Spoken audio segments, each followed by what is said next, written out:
what are some of the biggest things you've learned in doing short-term rentals? Or I guess, with Sean is Sean doing the majority of the work then? Yeah, he is. What I've learned is you have to do it correctly the first time, meaning you have to set your house up like correctly and don't go buy cheap furniture because if it breaks, you're just gonna have to keep cycling it. But I think on the positive side of it, it just gives you a really good opportunity.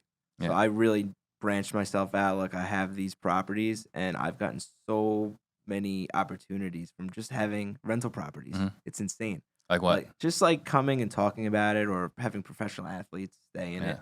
So people want to do the business model that you're Mm. doing.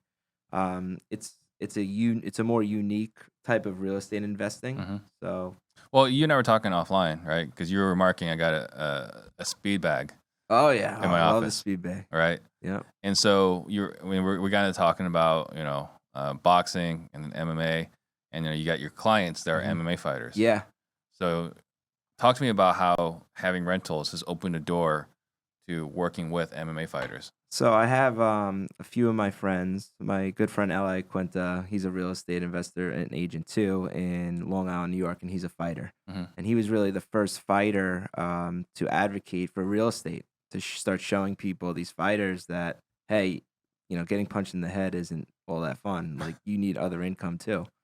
And so he and I kind of worked together and we were like, let's start helping UFC fighters. And Mhm. so he is friends with all the fighters and he would start pushing them to Vegas because that's where all the fights are. Makes And the sense. PI just opened.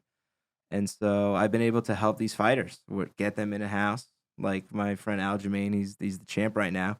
And showing him like, look, you could house hack this house Mhm. and you're going to paying 16,000 a year in property taxes to four. And you should have saw his face light up. He was like, "And I get this much house with the pool and all this stuff." And I'm Yeah. like, "Yeah." And I get saved on half my taxes. Yeah. Right. And he called all of his friends and he's like, "You guys got to all come out. This is great. Right. I don't want to go live in a high tax area anymore." So just that opportunity was awesome.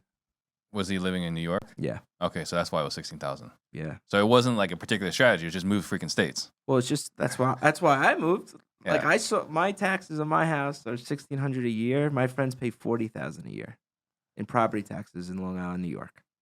For what? For nothing. It's just Long Island property taxes. It's a privilege. Yeah, of privilege of sitting in traffic and shoveling snow.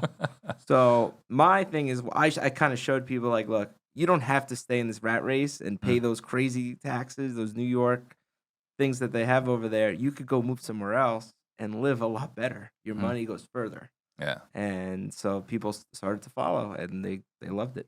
Gotcha. Very cool.